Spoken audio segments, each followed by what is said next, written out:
Y antes de comenzar, queremos hacer un reconocimiento muy especial a un proyecto que se inició este año. Fue un proyecto que fue tomando forma con el tiempo, con el paso de los días, de los meses. El proyecto de la Biblia en español latino. Para quienes no han tenido la oportunidad de escucharlo en Spotify, muchas de las personas que están aquí presentes se tomaron la monumental tarea de leer la Biblia completa.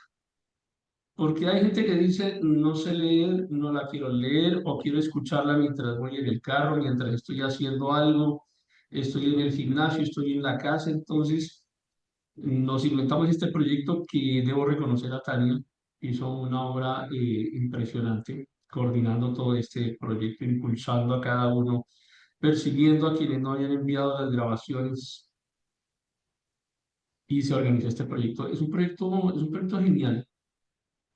Para mí, es una obra monumental, realmente, que hayan sido capaces de poder em, grabar la totalidad de la escritura en las voces de diferentes países.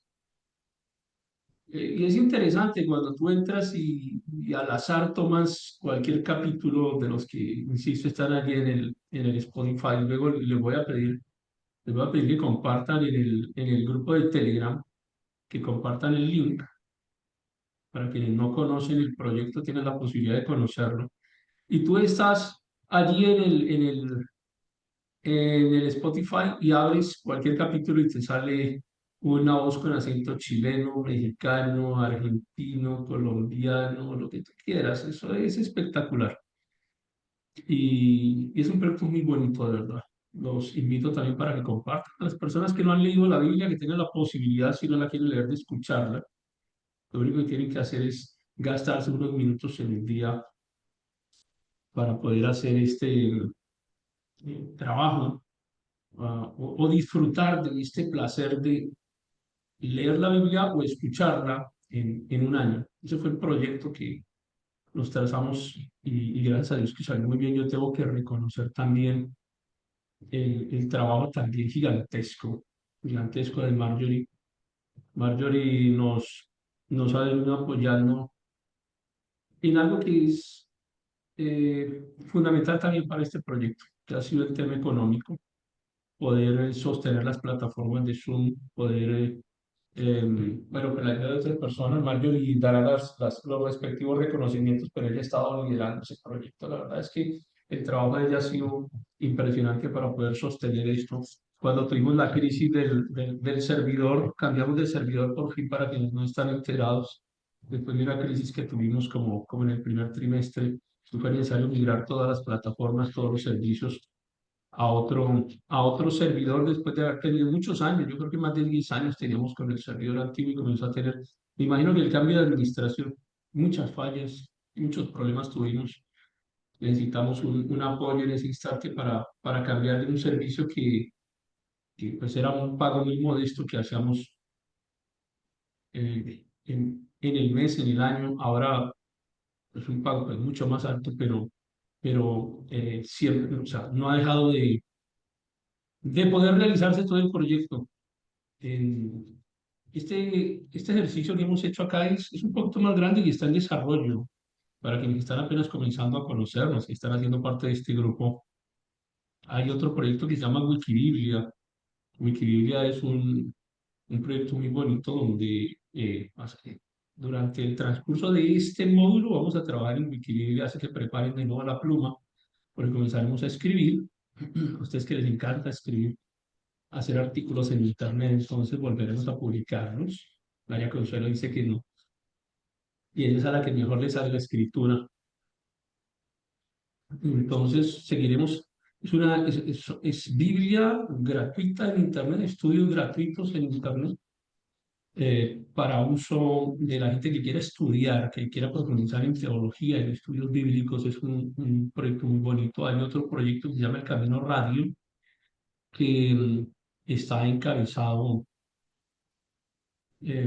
por Elizabeth y por Atalía, que están haciendo un trabajo espectacular. En este instante hay una falla en la página virtual, en la página de la revista virtual, pero se corrige rápido, Atalía, no hay problema. Y ellas han hecho un trabajo genial. Es una revista, un periódico informativo cristiano, pero ahí vamos poniendo cositas, vamos integrando cosas del diario, de las noticias diarias del mundo, pero también se ubican enseñanzas. También hay voces como la de Atalía, hay voces de otra compañera que no está acá en este instante, que es de Argentina. Y bueno, todos están allí participando en ese proyecto, es un proyecto que está dirigiendo también Elizabeth, que no estaba presente, pero sabemos que en Estados Unidos están en unas actividades que son muy importantes para la cultura del país. Entonces muchos de ellos no están presentes en este instante, pero sabemos que van a poder participar en las próximas reuniones.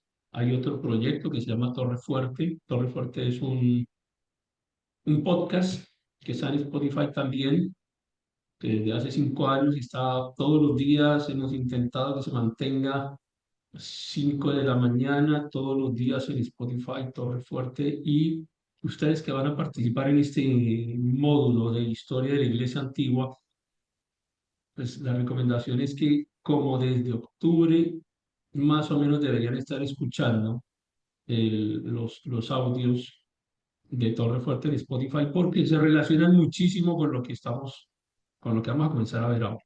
Tiene mucho que ver y, y van a aportar también. Así que bueno, yo quiero decirles a todos los que están acá presentes que también tenemos muchos profesores que nos han venido colaborando.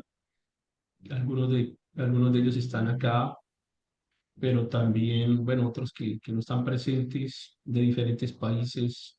Hemos venido construyendo una red de información, de comunicación, de formación para muchas personas en lengua en español, con muchos recursos, y esperamos que todo esto sea de mucha bendición para todos. Siempre hay oposición para cada proyecto que uno inicia, pero finalmente creemos que tenemos la bendición del Señor, que gracias a Él es que hemos podido hacer lo que hemos hecho y que nos ha mantenido unidos. Y eso es mucho de lo, digamos, una de las cosas más grandes que nosotros tenemos acá es poder habernos mantenido unidos después de tanto tiempo y seguir reconociendo los aportes que cada uno hace.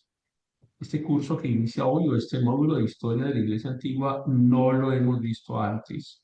No se ha visto cómo se va a comenzar a ver desde ahora. En algún momento salió Historia de la Iglesia Antigua, por allá en el 2020, un módulo muy rápido, pero luego hicimos unas modificaciones y trabajamos Historia de la Iglesia de la Edad Media.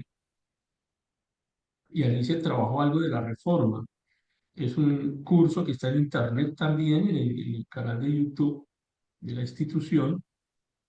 Esta institución se llama Politécnico Industrial de los Andes. Poliandes es una institución que queda ubicada en Colombia, en la ciudad de Santa Marta. Y la página, pues me imagino que ya todos la conocen, www.poliandes.com, y hay un campus virtual que es donde quedarán las evaluaciones, los exámenes, todos los trabajos, los talleres, todo lo hacemos a través de campus virtual.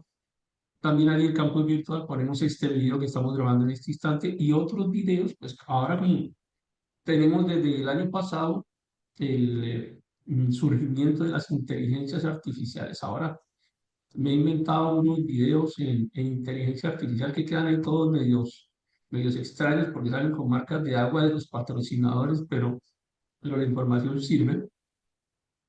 Así que junto a este video les voy a dejar en la plataforma los videos que complementan la información que veremos durante las clases. Esta información que estamos viendo hoy la vamos a complementar con otros videos, tratando de reforzar los temas más importantes de cada semana. Les queda el PDF y el PDF va a ser capítulo a capítulo de un libro que se llama así, Historia de la Iglesia Antigua.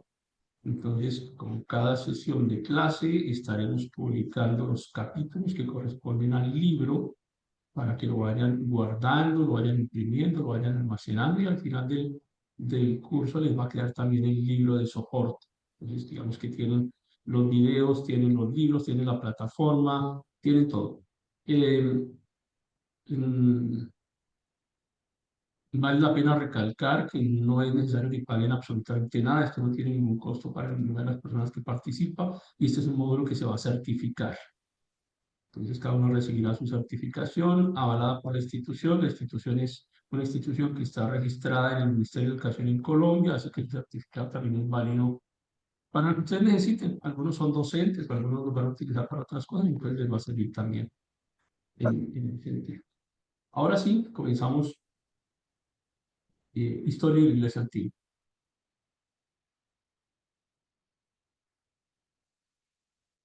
Y cuando uno habla de la historia de la Iglesia Antigua, casi siempre habla de la Iglesia de los Apóstoles, ¿no? O sea, uno piensa en eso enseguida, los apóstoles. Jesús, los apóstoles, el apóstol Pablo, el apóstol Pedro, las cartas de los principales escritores, los evangelios. ¿Me estás escuchando, Consuelo? Ah, ok, listo. Entonces, em, básicamente, ¿en qué consiste este curso? Queremos mostrar lo que ocurría en el momento en que Jesús nació. ¿Qué estaba pasando en el mundo justo cuando Jesús nació? ¿Qué estaba pasando en Medio Oriente? ¿Qué estaba pasando en Asia? ¿Quiénes eran los líderes? ¿Qué estaba pasando, si se quiere, en América, que todavía no tenía nombre, ¿cierto? Pero ¿qué estaba pasando en Jerusalén? ¿Qué estaba pasando en Israel? Que para el momento del nacimiento de Jesús ya tenía otro nombre, ya no era el Israel como tal, sino estábamos hablando de la provincia de Judea o de Judea, dependiendo del momento en que nos ubiquemos. ¿Cuáles eran las costumbres de estas personas cuando Jesús nació? ¿En qué pensaban? ¿Qué comían? ¿Cómo se vestían? ¿En qué creían? Porque teníamos sectas judías en ese momento, porque se habla de los fariseos, de los saduceos, de los herodianos. Hablaremos de los rollos del Mar Muerto. ¿Quiénes los escribieron? ¿Qué dicen? ¿De qué se trata eso? Y entonces comencé a preguntarme, es que cuando uno comienza a establecer ese momento histórico, decía, bueno, pero esto surgió de algo. Esta gente se comportaba de esa manera porque tenía alguna razón. Pues sí, estaban sometidos al Imperio Romano. Por eso tenían algunas costumbres romanas. Pero antes de los romanos, ¿por qué algunas de estas personas tienen, por ejemplo, nombres griegos? ¿Por qué hablaban en griego? Porque Jesús probablemente habló griego también. Y comenzamos a mirar y nos encontramos con que, bueno, establezcamos una fecha, la fecha del nacimiento de Jesús, y revisamos las fuentes históricas y nos encontramos con que pues, Jesús no nació en el año cero ni en el año uno. Probablemente haya nacido entre el 4 y 5 antes de Cristo, porque tenemos evidencias históricas que nos muestran que durante el periodo en que vivió Jesús estaba uno de los Herodes, y ese de los Herodes murió alrededor del año 4 antes de Cristo, y Jesús estaba vivo cuando ese Herodes estaba vivo. Entonces nos ponemos a pensar, bueno, vamos a regresarnos otro poquito porque esto se nos está enredando con el concepto del tiempo, los romanos, los griegos y antes de los griegos y antes. Y entonces se me ocurrió, bueno, entonces vamos a hablar es, aquí nos devolvimos hasta donde nos da la historia. Así que los primeros capítulos de este módulo, en estos primeros vamos a hablar acerca del surgimiento de las primeras culturas, de las primeras ciudades que existieron en la historia del mundo. de los primeros templos. ¿Cuál fue el primer templo que existió? ¿A quién estaba dirigido ese templo? ¿Quiénes lo construyeron?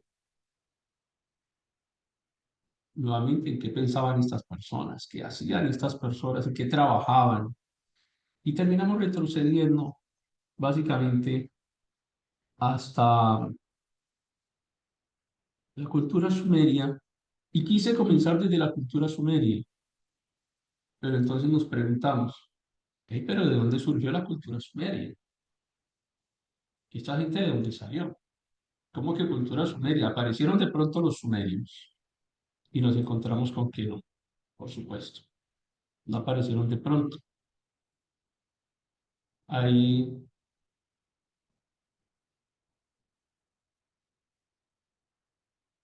ciertos pasos previos que se dieron a la conformación de la cultura sumeria. Y fíjense que estoy diciendo cultura sumeria, no estoy diciendo imperio de los sumerios. Hay una diferencia en ello y lo vamos a ir viendo con el paso de las semanas. Déjenme les comparto de una vez la presentación.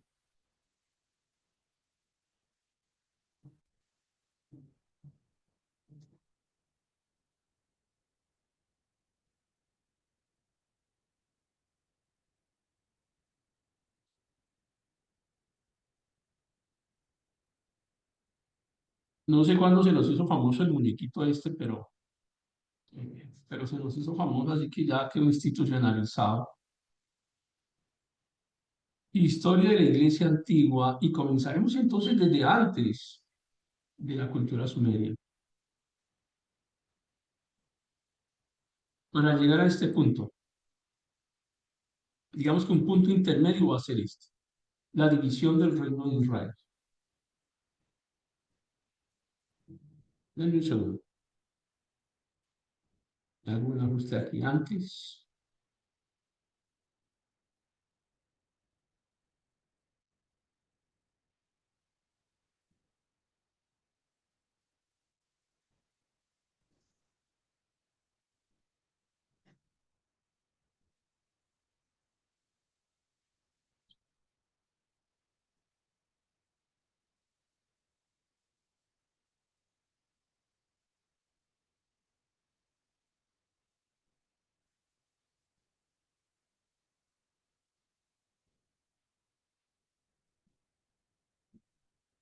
Listo, porque quiero mostrarles un poco el área geográfica sobre la cual vamos a trabajar.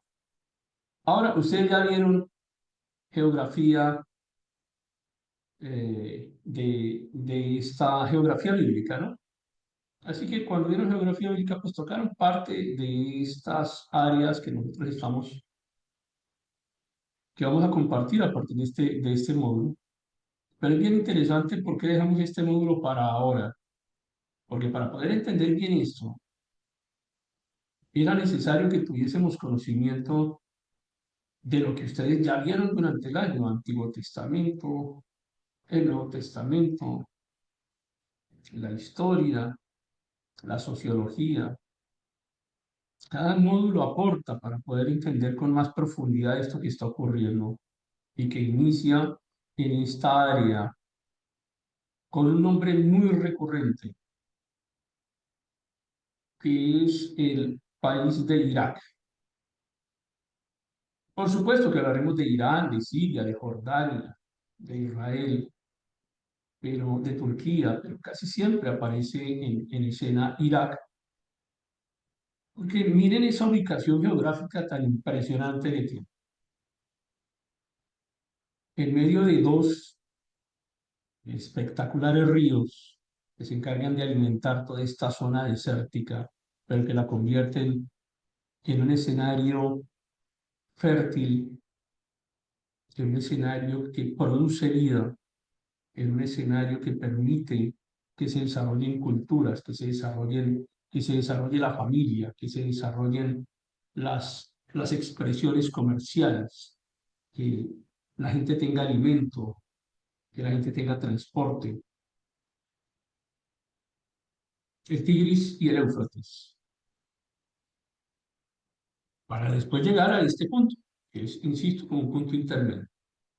Cuando se divide el reino de Israel, no vamos a darle mucha profundidad a esta imagen que hace parte ya de una presentación que vendrá muchas semanas más adelante, pero básicamente entonces nos lleva hasta este punto que es Mesopotamia. Desde aquí vamos a comenzar a trabajar desde Mesopotamia, es decir, toda esta área que hoy en día le llamamos Irak, Siria, Turquía, etcétera. Ya no la llamaremos así, para nuestro módulo la llamaremos Mesopotamia, que tiene también diferentes límites. No tenemos cómo hacer de Mesopotamia una sola región, enmarcarla dentro de los límites territoriales como haríamos hoy con cada uno de sus países. Y va variando con el tiempo. Pero esta Mesopotamia nos lleva a diferentes antecedentes antes de la cultura sumeria, porque nos devolvimos más allá. No comenzamos desde los sumerios, que fue, digamos, la primera gran cultura que existió en la historia de la humanidad. Estamos refiriéndonos aquí a los orígenes, a los orígenes de la humanidad a partir de lo que conocemos como el periodo neolítico precerámico,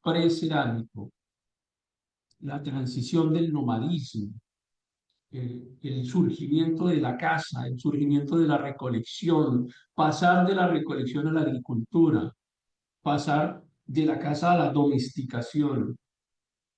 Desde ese punto vamos a comenzar y me parece interesante porque si cuando hablamos de los egipcios, por ejemplo, pues recogen mucho de lo que estamos viendo acá, lo que vamos a ver en esta fase inicial. Y para nosotros Egipto es muy importante para la historia bíblica y es muy importante para la historia cristiana del primer siglo, para entender todo ese modelo, todo ese bagaje social que existía en el momento en que nace Jesús, en que están los apóstoles, por qué los apóstoles se comportan de la manera en que se comportan, por qué reciben los nombres que reciben, por qué se llaman así, porque algunos tienen unos nombres que parecen griegos, otros que parecen romanos, que es porque todo tiene un origen común, y el origen común lo podemos rastrear hasta la cultura sumeria, y antes de la cultura sumeria hablaremos de esta primera sociedad, que es la de Gobekli Tepe, que es lo que están encontrando ustedes ahí en el fondo de su pantalla. Una sociedad preagrícola. Y lo que les voy a comentar en un momento le ha volado la cabeza a los estudiosos de la arqueología durante mucho tiempo y ha replanteado la forma en la que se ha venido estudiando la historia. Miren ustedes cómo encuentran ahí en esa imagen unas estructuras en forma de círculo, formando un círculo, con unos pilares de piedra tallados. Estamos hablando de que esto es tan antiguo, esto es más antiguo que cualquier ciudad existente en la historia de la humanidad. Estamos hablando de unas piedras de alrededor de 5 metros de altura. Y si quieren, estos son los templos más antiguos conocidos por el hombre. Una forma de templo. Y es notable Göbekli Tepe por sus antecedentes al desarrollo de la agricultura. La agricultura está muy ligada a todo el desarrollo de la humanidad. Es que si no hay comida, pues no existe la vida. Tiene que haber comida para que las culturas se desarrollen, porque la gente, pues sin comida se muere. Y entonces, siempre se había planteado que primero era la agricultura y después la religión.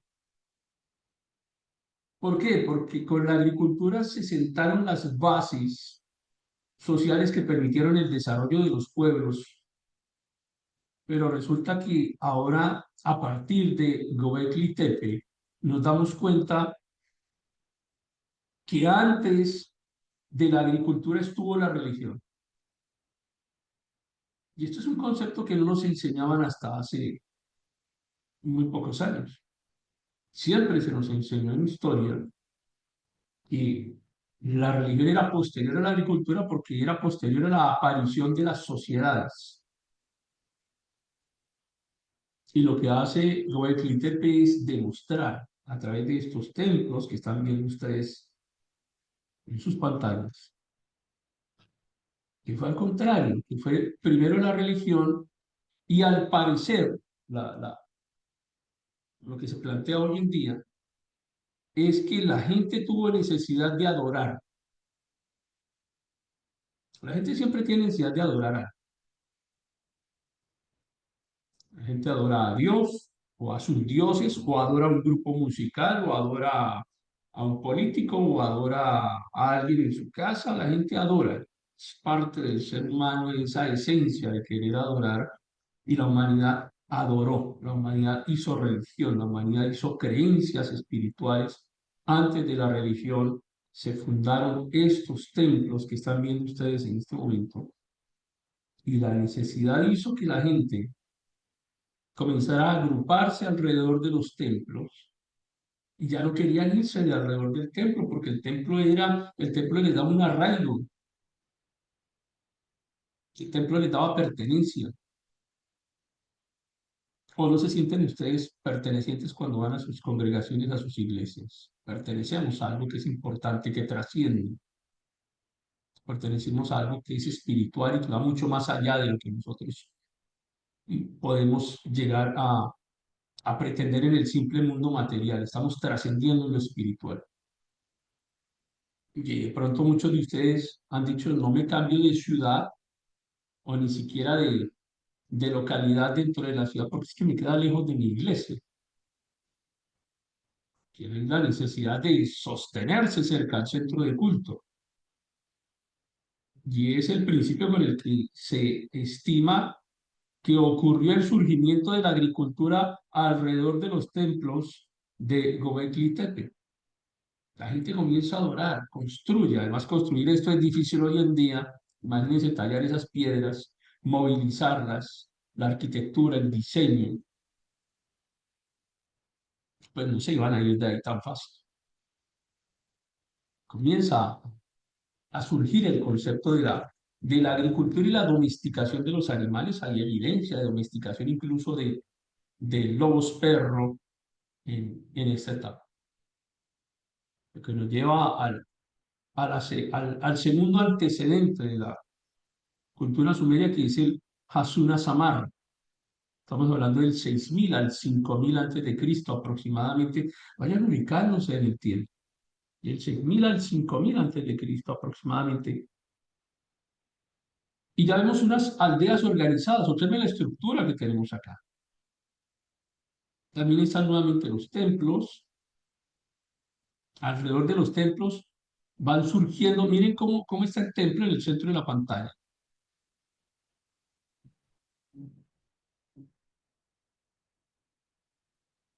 Y alrededor de ese templo comienza a desarrollarse otra cantidad de estructura.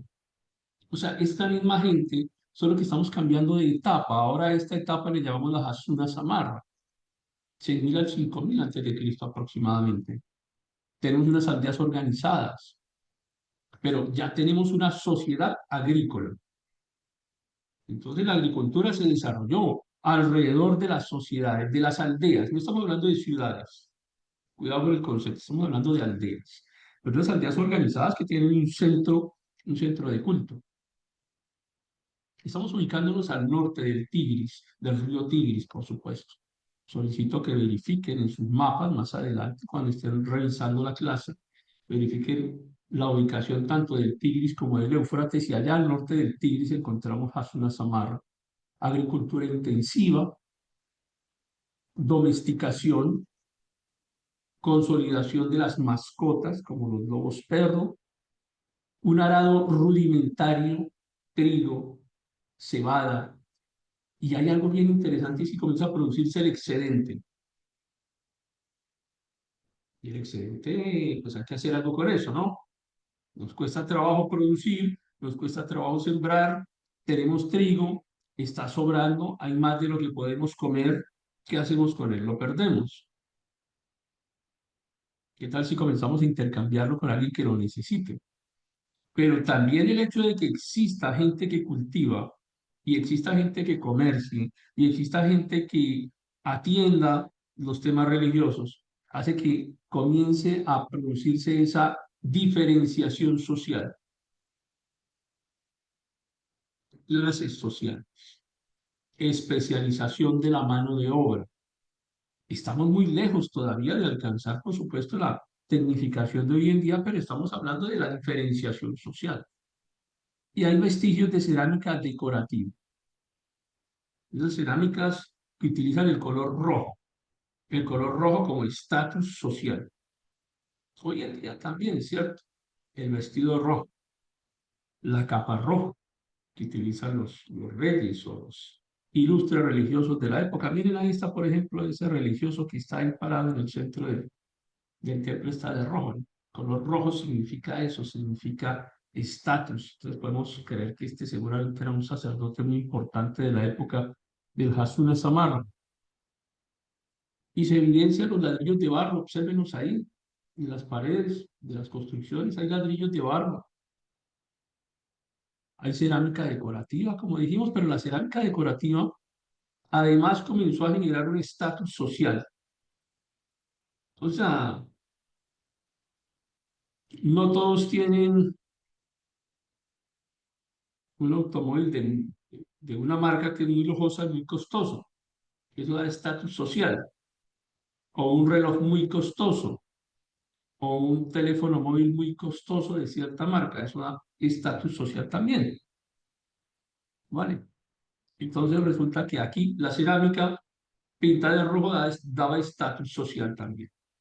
Eso era lo que marcaba que estaba por encima socialmente de las demás personas, que aparecen también unas figuritas, figurillas de barro, regularmente religiosas, se utilizaban para prácticas religiosas, pero también tenían unos roles sociales.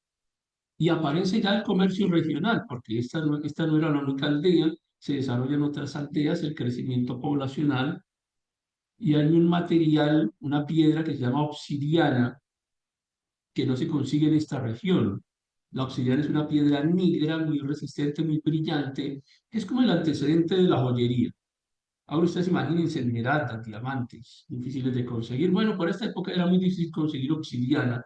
Y la obsidiana no se da en esta región y se han encontrado piedras de obsidiana aquí, lo que nos evidencia que había comercio, de un comercio que no estaba destinado solamente al consumo humano, sino que había un comercio que estaba destinado también al lujo, a la satisfacción de las necesidades sociales de algunas personas. Han encontrado conchas marinas, esta es una región que está lejos de la costa. Claramente nos ayuda a entender que había un intercambio de diferentes materiales. Ahora nos encontramos con este otro antecedente que es la cultura jalaf. Ustedes ubican ahí la cultura Hasuna Samarra en el centro de la pantalla. Observen el río Éufrates, el río Tigris y allá, más hacia el Mediterráneo, encontramos la cultura jalaf que se desarrolla también entre el 6100 y el 5100 antes de Cristo. 6100 al 5100 antes de Cristo. Aquí encuentran ustedes que está ubicada básicamente entre Siria, Turquía, parte de Irak. Por eso es que es importante para nosotros como cristianos y como estudiosos, todos ustedes de la historia bíblica, lo que está ocurriendo hoy en día en esta región, la guerra de Israel con varios de estos países que estamos mencionando. ¿De dónde viene ese conflicto? Bueno, pues esto tiene unos antecedentes que venimos encontrando ya muy pronto. Y enseguida comencemos a hablar de de los principales imperios que van apareciendo. Estamos lejos, todavía por eso decía, estamos lejos de un imperio.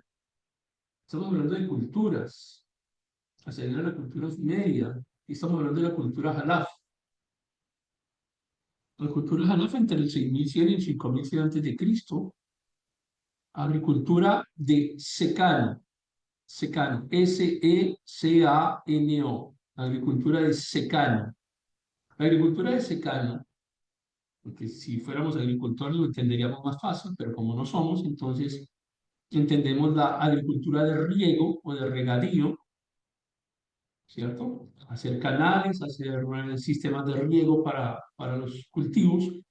La cultura Jalap desarrolló la agricultura de secano, que es simplemente basada en la lluvia. Había que esperar las épocas de lluvia para poder sembrar y coincidir con la época de lluvia y que las plantas se produjeran adecuadamente, pero desarrolló la agricultura, solamente que no habían desarrollado todavía los sistemas de riego, pero sí tenían pastoreo.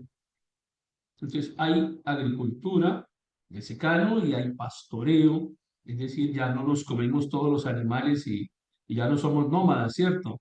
Y para poder llegar a esto, primero los grupos poblacionales fueron nómadas. Llegamos al lugar, nos comemos todo lo que hay, acabamos con todos los recursos y nos vamos a buscar otro.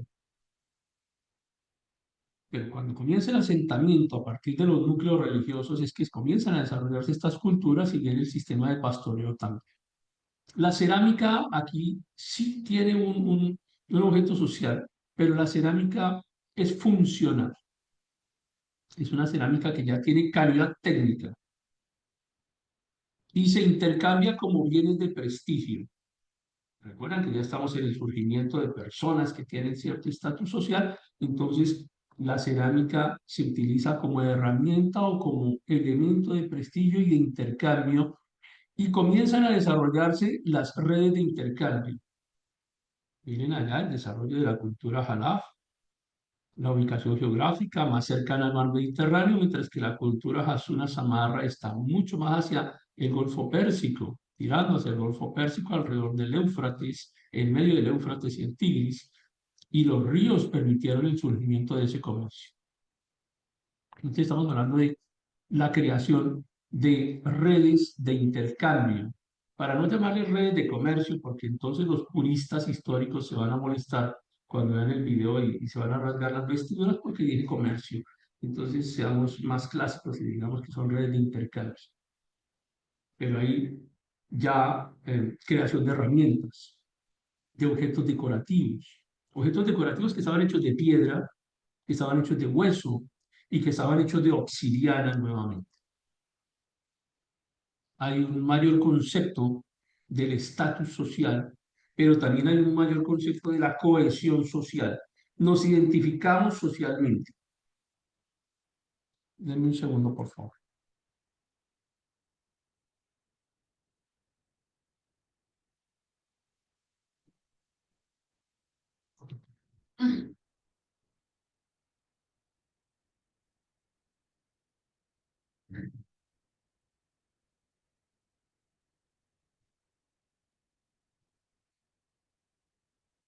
Listo, batería.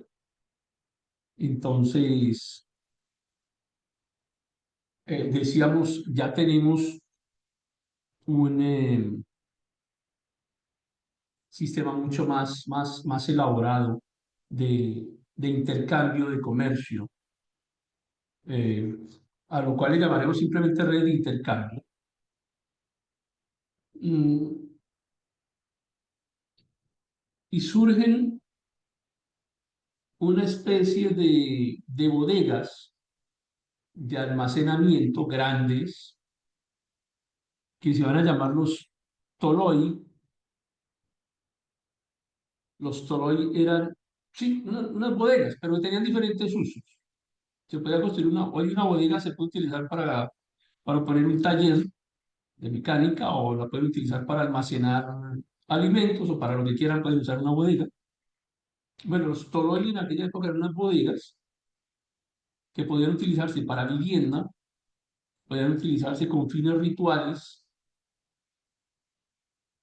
Y se me acaba de ocurrir que en aquella época también existían las iglesias de bodega, sí, también, iglesias de garaje, iglesias de bodega en aquella época, porque eran bodegas, ¿cierto? Eh, para los que critican a los cristianos porque se reúnen en garajes y no en gigantescas mansiones hechas de piedra y no sé qué. Bueno, en fin, la cultura jalaf.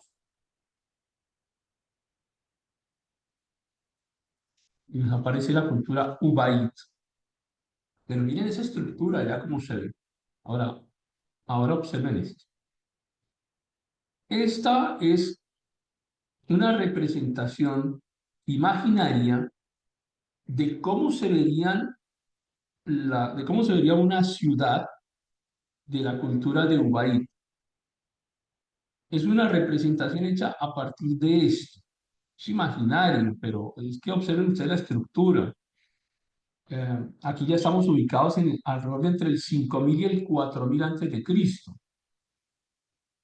Y alguien dirá, pero es que están imaginando demasiado al hacer estas representaciones tan majestuosas como aparentemente se ven. Pero recuerden que de esta época, bueno, más adelante, ya viene siendo la, la historia de la Torre de Babel. Bueno, nos falta todavía llegar al Imperio Babilónico, pero quiero decir que la arquitectura comienza a desarrollarse desde esta época.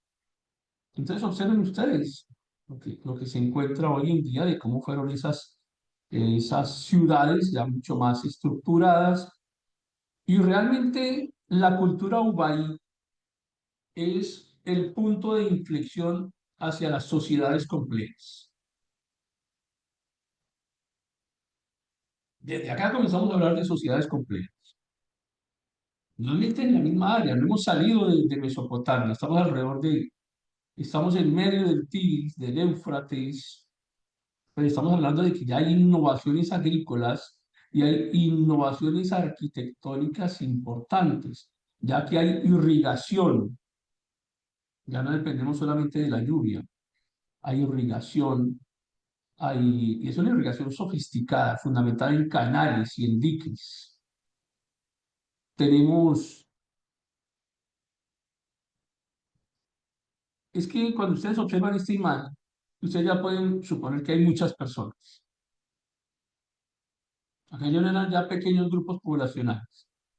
Aquí hay poblaciones grandes, lo cual implica que este desarrollo de la cultura Obaid permite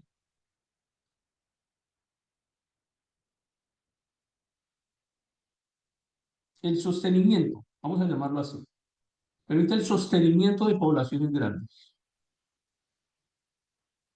Hay que darle de comer a toda esta gente y no podemos arriesgarnos a un cultivo ocasional. Entonces esto requiere tecnología para poder alimentar a todas estas personas que están aquí. Sostenimiento de poblaciones grandes. Ahí entonces surge el concepto de la especialización laboral, porque aquí ya tenemos alfareros, ya tenemos constructores, ya tenemos comerciantes, ya tenemos una clase religiosa constituida. Los eridú, esto que estamos viendo, los eridú, estructuras centralizadas, con templos, y esos templos tenían unas plataformas elevadas. Entonces es la primera vez en la historia de la humanidad aparecen en la cultura de Ubaid las plataformas elevadas para la construcción de templos religiosos. Tenemos acá los precursores de los sigurat mesopotámicos, cerámica estandarizada. Ya no podemos dedicarnos solamente a la cerámica pintada en color rojo, que sea muy especial, no, porque es que acá esto ya es una cosa y aquí ya estamos viendo que se necesita muchísima cerámica porque ya tiene una función más social, más comercial, de uso diario, entonces cerámica para poder tener en la casa, para almacenar el agua, para almacenar alimentos. Entonces hay una producción mucho más estandarizada y a gran escala. Las tumbas que se encuentran en esta época son mucho más elaboradas, lo que nos indica, algunas de ellas más elaboradas, lo que nos indica también que había estatus social para morirse. Entonces, para poder sepultarlos, hay unas tumbas muy especializadas, muy elaboradas, y otras que eran pues muy comunes. Entonces aparecen las élites religiosas, por supuesto, pero también élites políticas, porque ya para coordinar a esta cantidad de gente se necesita que hayan personas líderes que se encarguen realmente de soportar el peso poblacional y todas las necesidades que requieren estos grupos grandes. Y llegamos al periodo de Uruk, que seguramente ya es muy familiar para muchos de ustedes. El periodo de Uruk está entre el 4000 y el 3100 antes de Cristo. Miren ese asentamiento, o sea, esto es una evidencia de la existencia de estas estructuras, de esta sociedad, Es una de las fases más trascendentales en la historia de la humanidad. Es la transición de una sociedad básica a una sociedad compleja, el periodo de Uruk. Es pasar incluso de una sociedad compleja a una sociedad civilizada, urbana y desarrollada. Ya no estamos hablando de sociedades básicas, estamos hablando de civilizaciones urbanas desarrolladas. Ya estamos hablando de ciudades. Uruk hoy en día se conoce como Warta, Warta o Warka en otras acepciones, y está en Irak. Miren desde dónde viene esta ciudad. Es la primera ciudad en la historia humana, Uruk,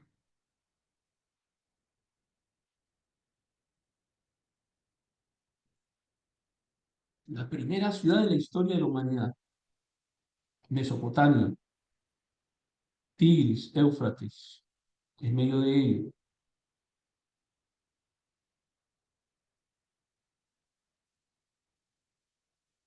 La población ya era de decenas de miles,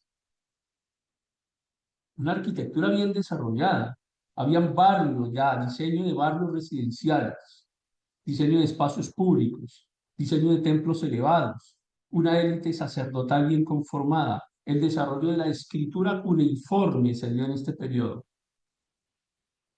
Bueno, teníamos las tablets de hoy, pero habían tablets de barro.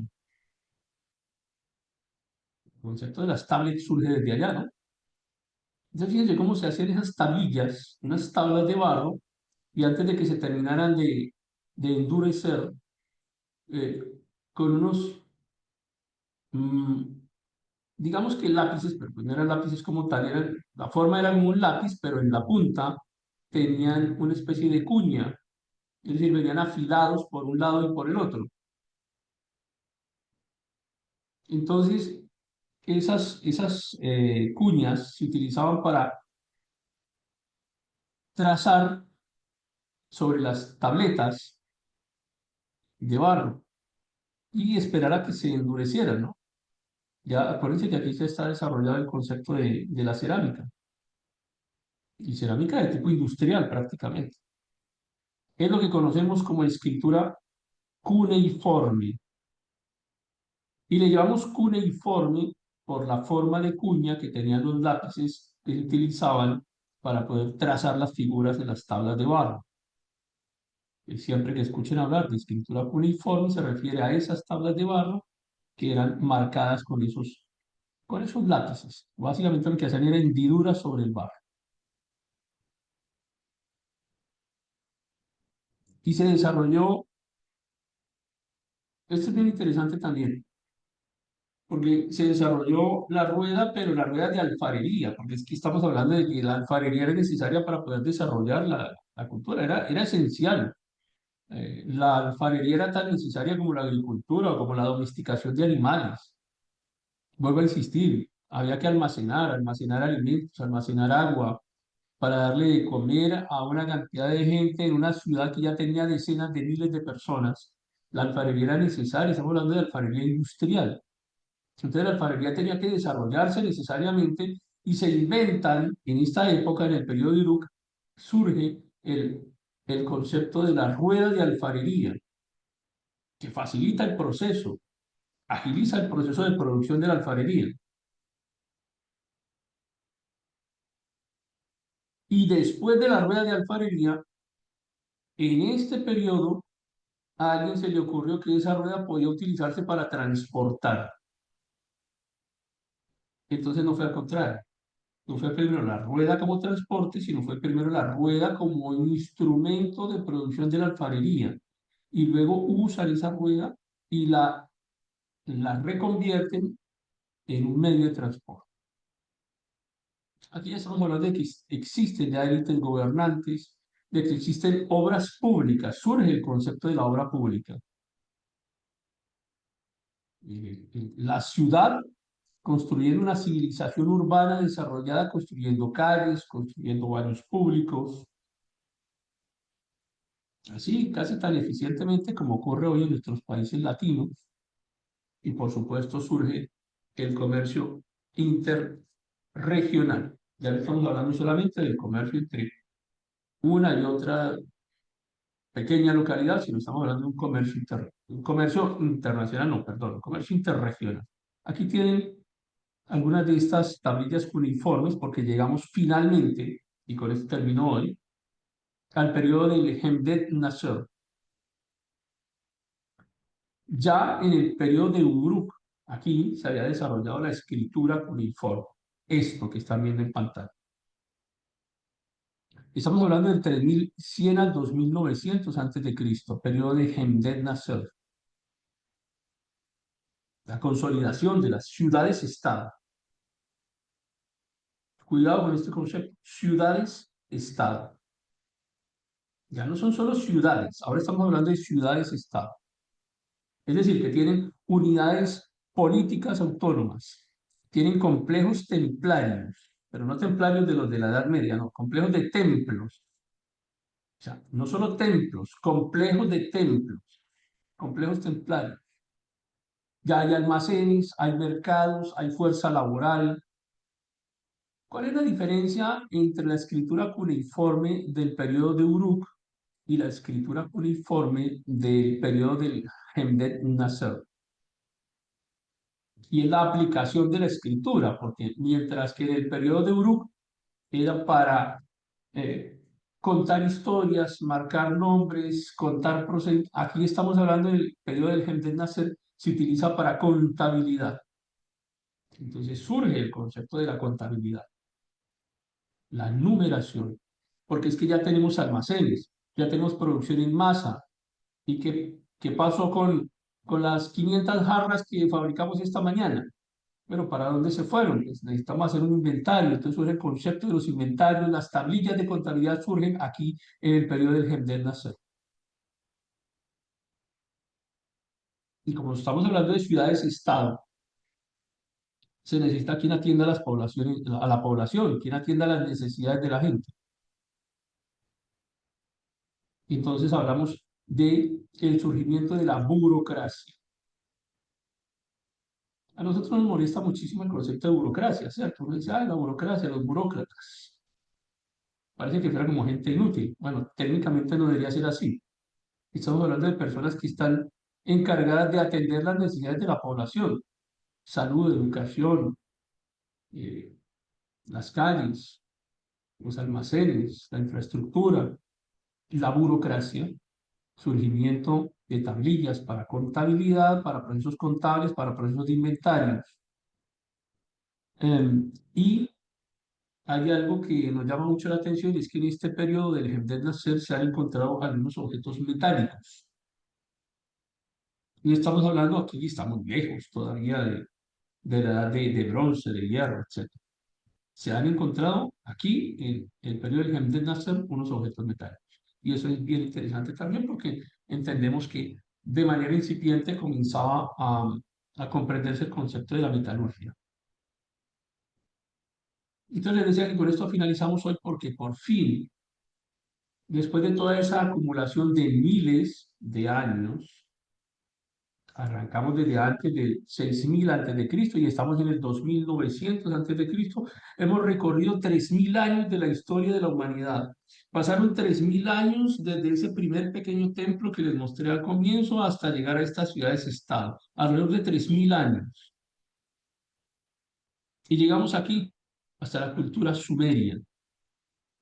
Y encontramos nuevamente que y van a encontrar también algunas palabras o algunos nombres que van a reiterarse durante el tiempo, desde aquí hasta que terminemos toda esta primera fase. Por ejemplo, la ciudad de Uruk y la ciudad de Ur, que entre otras cosas aparece ya en la Biblia. La ciudad de Ur. Y dice la escritura, Ur de los caldeos. Estamos hablando ya de, todavía falta para llegar hasta el imperio caldeo. Pero ya aparece acá en esta primera fase, en esta primera cultura o en esta civilización. No le llamamos imperio todavía, estamos hablando apenas de una civilización, la civilización sumeria, con la aparición de las ciudades de Uruk y de Ur. Y en la próxima semana hablaremos de unas historias muy interesantes, hablaremos de la epopeya de Gilgamesh, una historia muy interesante, probablemente la primera gran obra literaria en la historia de la humanidad, es la epopeya de Gilgamesh, una historia realmente asombrosa. Les voy a dejar unos videos también para que nos puedan ver y vayamos teniendo un antecedente de esto. Pero todo este recorrido de 3.000 años nos llevó entonces a que el desarrollo humano, el desarrollo natural, social, la necesidad de unirse, la necesidad de protegerse, la necesidad de tener unas infraestructuras que protegieran el desarrollo de la familia, y tiene como resultado la civilización sumeria. Esto lo dejaremos puesto entonces con un día para el próximo jueves.